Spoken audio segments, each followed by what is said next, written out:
If you're a running back, you need to avoid these 3 mistakes in the offseason. You need to watch this full video so you make sure you're not doing these 3 things. What's good, YouTube? It is your guy KJ back here again with another video, and today I'm going to break down the 3 mistakes that I commonly see running backs make in the offseason, how you can avoid it in this offseason, okay? But before we get into this video, make sure you guys subscribe to the channel as we are chasing 1,000 subscribers, okay? Help us get there as we constantly help running backs like yourself improve and get better and truly dominate the game. Okay, make sure you guys subscribe, and if you want to join the Discord group, we have a community of running backs that are helping each other, push each other, get better, installing discipline, motivation, giving you tips and tricks to help you just overall become better. So if you're interested in that, make sure you guys join the Discord group. Link that's in the description down below. But understand, what as I always say, you came here for that meat and potatoes. So I'm going to break down the 3 mistakes that as a running back you want to avoid. Why do running backs run into these mistakes? A lot of reasons why running backs fall into these mistakes is maybe just they're naive, don't really know what's going on. They might be feeling themselves they had a good season, taking bad advice from the wrong people. So here's the 3 mistakes that you want to avoid from guys who've done it and did it at a high level. So going into mistake number 1 that I see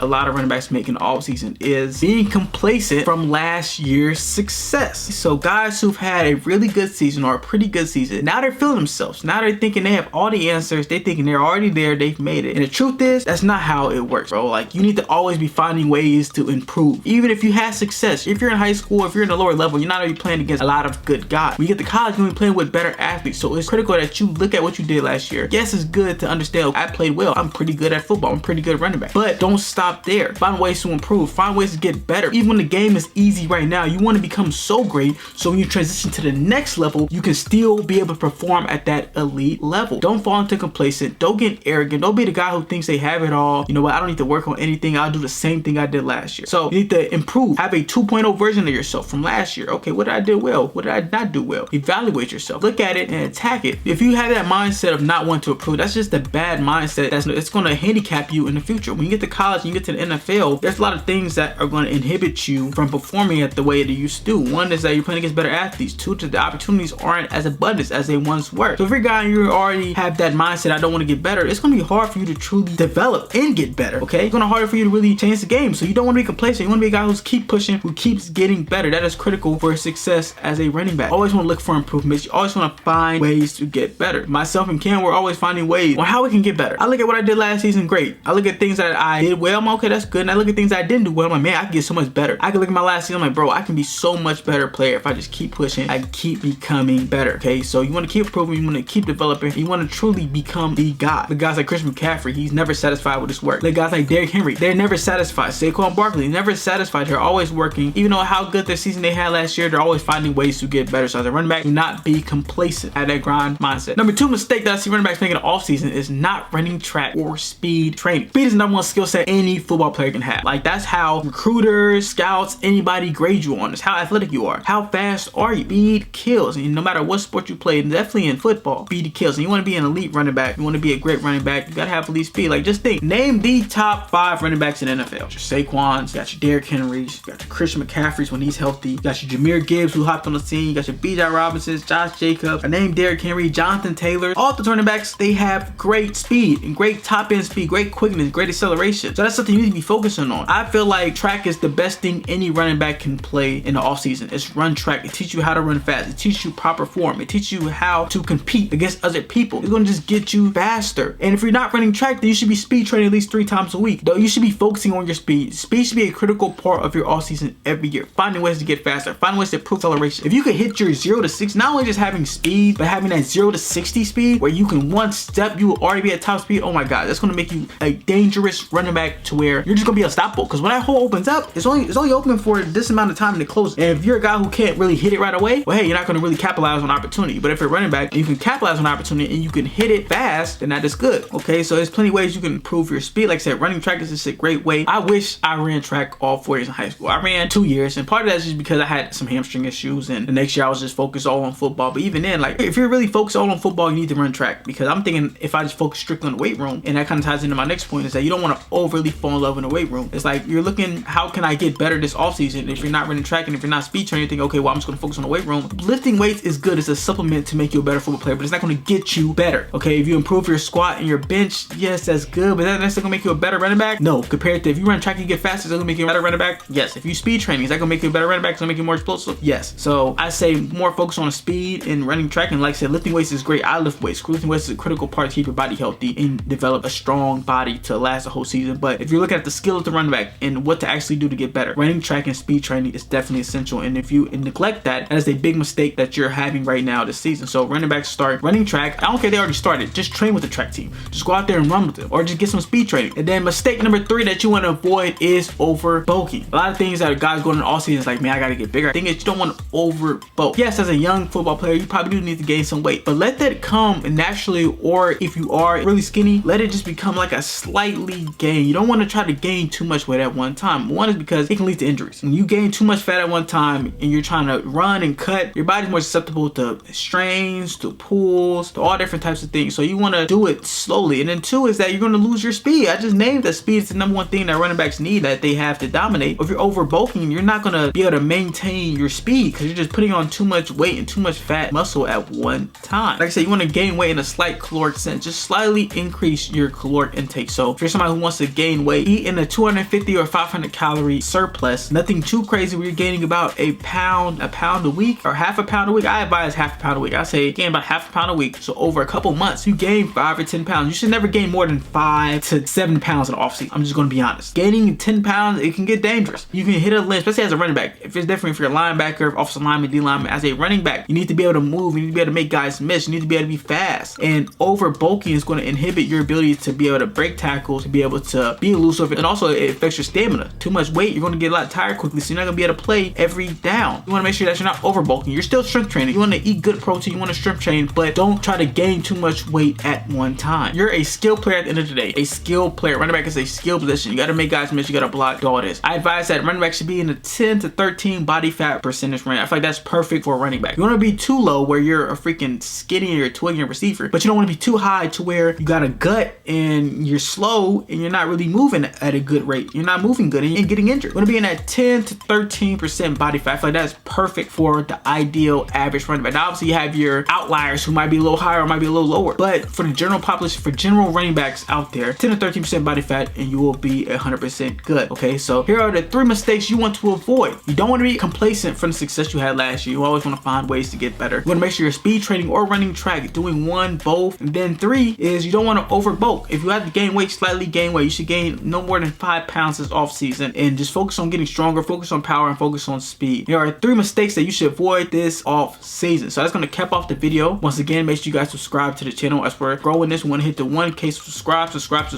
and join the Discord group if you're interested. If you want to join a community where you want to be with other like-minded running backs who's improving and getting better, join the Discord group. Link to that is in the description down below. And once again, before I get off, serious running backs who actually want to pursue the Division I level, they want to pursue the professional level, they actually want to play running back and play football at a high level, and you want to have a system installed, a training system specifically made for you, not just some random running back trainer who has you join a group and you're just doing stuff that he might think work or might not, or you're just doing basic stuff that everybody else is doing. If you want a system evolved around your schedule, evolved around your time, with one-on-one access to me and Cam, where we're helping you, giving you everything that we know throughout the years of playing from a guy who didn't even start in high school to now playing at Division I level and being an NFL prospect, and Cam being a Big Ten running back, a high star recruit. Like, if you want to have that access with essential specific running back training so you can be athletic like a Christian McCaffrey, Saquon Barkley, Alvin Kamara, if you want to know the habits, the disciplines, the film breakdown, the workout breakdown, everything, this premium service that I have that I only give to a certain amount of running backs because I want to make sure every running back gets their proper need and attention to truly be great. If you're interested in that, make sure you guys join the running back domination system, which is their system and program that myself and Cam created to help running backs truly become elite from anywhere. Even if you don't have access to a fancy facility or a fancy place or fancy anywhere, the RDS system can make you elite from no matter what, supplying you with everything you need, supplying you with all the things that you need. You just need to be serious. You just need to have the mindset to dominate. Like I said, this is only for serious running backs. It's only for guys who are ready to invest in themselves, who's ready to put the work in, because it's going to be easy. No, but if you're a guy who's serious and you really like, you know what, I want to play professional ball, I want to play Division I ball, that is my goal, then you definitely need to join the running back domination system, RDS, the #1 running back training system out there. There's nothing like it. I've never seen nothing like it. I've never seen other people do this. If you're a running back and you really want to take it to the next level, you really want to be elite, make sure you join our premium program. Book a call down below and we can see if we can help you out. We can see if we can create this system and customize it to fit your needs and your skill set. Hey, link to that's in the description down below, but that's only for serious running backs who actually want to play Division I ball, play professionally, actually want to be elite and achieve all their goals. If you're that type of running back, then definitely get into that. Link to that's in the description down below. And like I said, it's only a few spots. I only can give so many running backs a certain amount of attention. I can't coach 30,000 running backs at one time, so you need to make sure you secure your spot if you're serious. But anyways, that's all I have in this video. I hope you guys enjoyed this video. Make sure you give this video a thumbs up, subscribe, and it's your guy KJ, and we'll see you later.